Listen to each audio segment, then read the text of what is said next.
રાધનપુરમાં EVM ખોરવાતા મતદારોની લાગી લાંબી કતારો। ઈવીએમમાં ક્ષતિ આવતા મતદારોની લાગી લાંબી લાઈનો। રાધનપુર ખાતે આવેલ વોર્ડ નંબર 7માં વિનય વિદ્યાલય ખાતે ઈવીએમ મશીન ખોરવાયું। રાધનપુર વિનય વિદ્યાલય ખાતે ઈવીએમ મશીન ખોરવાતા મતદારોની લાંબી લાઈનો લાગી હતી। સતત 1 કલાકથી ઈવીએમ મશીન ખોરવાતા મતદારો આક્રોશમાં આવ્યા હતા। સતત 2 વાર ઈવીએમ ખોરવાયું, જેને લઈને તંત્રની ઘોર બેદરકારી સામે આવતા મતદારોની લાંબી લાઈનો લાગી હતી। Star news 7 Patan. મિશન આ ઘડિયા ઘડિયા આમ બગડી જાય છે તો આ ગલતી છે। આ બગડવું ના જોઈએ। અમને મજૂરને હેરાન કરવા આ ના કરવું પડે। અમારે તો ધંધો હોય ફટ દઈને અમારે ધંધા જવું હોય। કાનૂન કાયદાથી અમે ન્યાયથી બોલીએ છીએ। આ તો 2 કલાક થઈ 2 કલાક થઈ ગઈ। और 7 नंबर वॉर्ड में विनय बूथ ની અંદર ઈવીએમ બગડેલ છે। સતત 1 કલાકથી લોકો હેરાન થાય છે। મતદારો જે મતદાન કરવા છે એમની હેરાન પરેશાની વધતી જાય છે।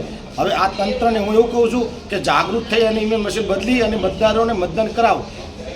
શું નામ તમારું? હું ગણપતિ જોશી, મારા ધર્મપત્ની ઉમેદવાર છે જ્યોતિબેન જોશી। સાહેબ, ઈવીએમ ખોટો એ વિશે તમે શું કહેવા માંગો? ईवीएम हमारे विनय विद्यालय room number 3 ward number 7 booth number 7 એની અંદર ઈવીએમમાં એક સ્વિચ સેજ ખરાબ હતી, પણ તરત ચાલુ થઈ એટલે તરત અમે પ્રિસાઇડિંગને જાણ કરી।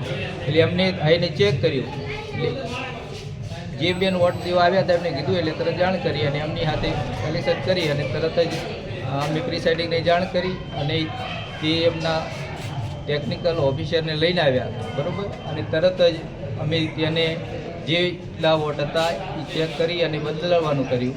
અને પછી બીજું તે ઈવીએમ બીયુસીયુ લાવ્યા, પણ તે બરાબર અમે ચાલુ નહોતું કર્યું, પણ મોકપોલ ચાલુ કરતા હતા એટલે અમને યોગ્ય અવાજ ન આવતા અમે એને કીધું કે નહીં બીજું લાવો, એટલે એ બીજું લેવા ગયા છે। આપણું નામ સાહેબ? મારું નામ રાઠોડ પથુ ગઈરાવ। ગાડી સાહેબની આવી, ઇન્સ્પેક્ટર સાહેબની ગાડી આવી, ગાડીની અંદર પાછી જેની તો લાઈનમાં બાપડા આવે, પણ જે કાર્ય કરતા હોય, જે મશીન શુદ્ધ સારું એનું દેવું હોય એ તો એમની જવાબદારી હોય છે। હવે પબ્લિક તો આવે છે બાપડા કામ ખોટી કરીને આવે છે, દેશનું ભલું કરવા માટે આવે છે, ક્યાંય બાજુ વોટ દેવો છે એ આવે છે, એ તો એમના હાથમાં છે।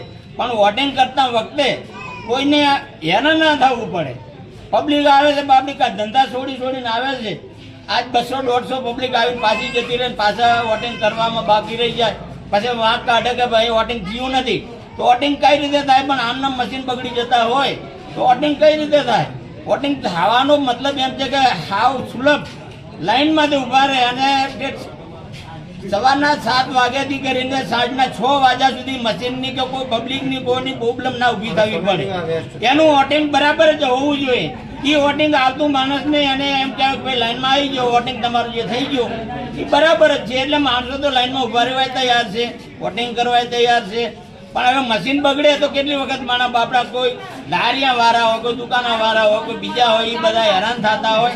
એટલા માટે અમે તો તમને કહીએ સાહેબ કે કેના માટે કે પબ્લિક માટે કોઈ દુઃખી ના થાય, પબ્લિક માટે જનતા શું નામ તમારું?